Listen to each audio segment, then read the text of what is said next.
Good afternoon. It's Sunday the 7th of April. It's about 5:30 in the afternoon, and I just spent the best part of the last 2 days very productively down here on the plot. Not sure how the video quality on this is going to turn out because I'm using my mobile phone camera rather than my normal camera because I haven't got it charged at the moment, and this also might take a little time to get onto the net as my computer's not very well at the moment and won't upload things. In fact, it won't even start properly. But all those aside, what I thought I'd do is give you a quick run round as to what's been going on the plot over the last few days, and the progress has been made, and there's a fair bit of it. As you can see, I now have a decks area which is started, and I also have a very small polytunnel, more of a plastic greenhouse than a polytunnel, to be honest.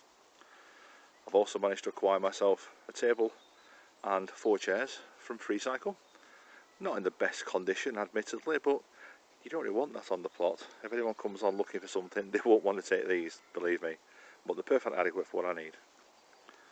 So, I'll show you the polytunnel first of all. This was a very good buy, I think, off eBay.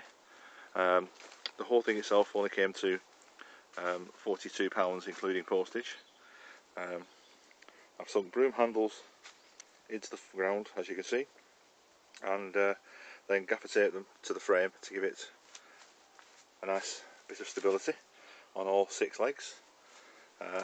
And one of them is actually fairly bent because I stood on it while I was getting everything set up, stupidly.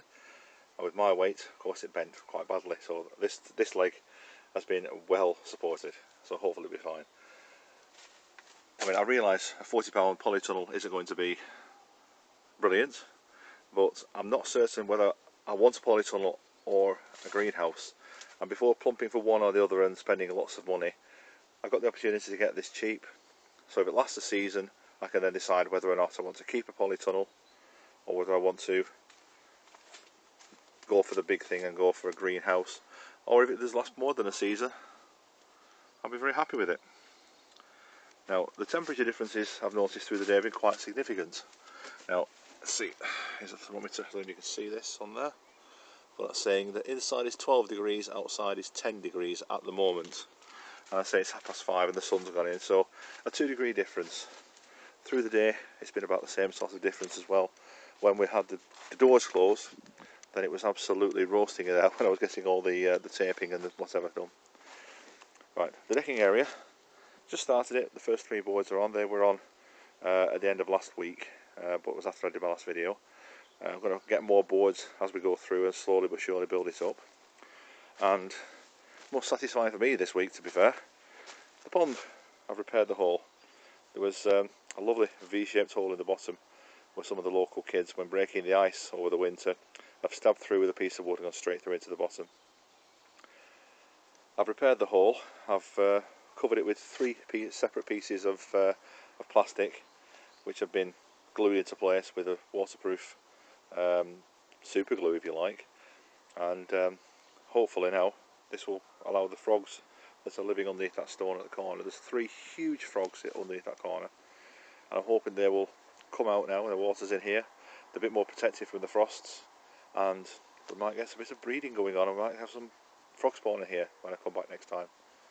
Time will tell. On the rest of the plot, there's not a lot else to tell you, to be honest. It's pretty much as it was before. Done a lot of work getting the ground levelled for where the polytunnel stands and getting the ground level here for the decking.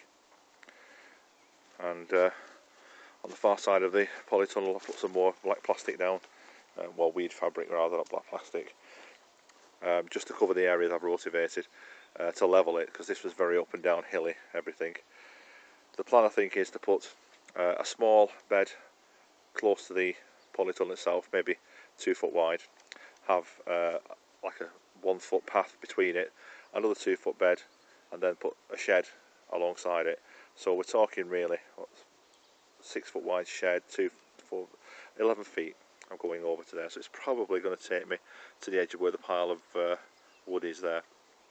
So all this is going to be like infrastructure and nursery beds, if you like, for things that get a bit of shelter from the wind by the polytunnel.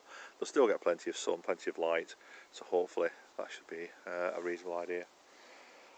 Not a lot else to tell you at the moment, so I think I'll leave it there.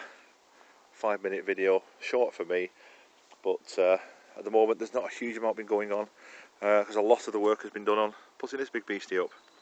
I've been doing quite a bit at home as well, plantings, etc.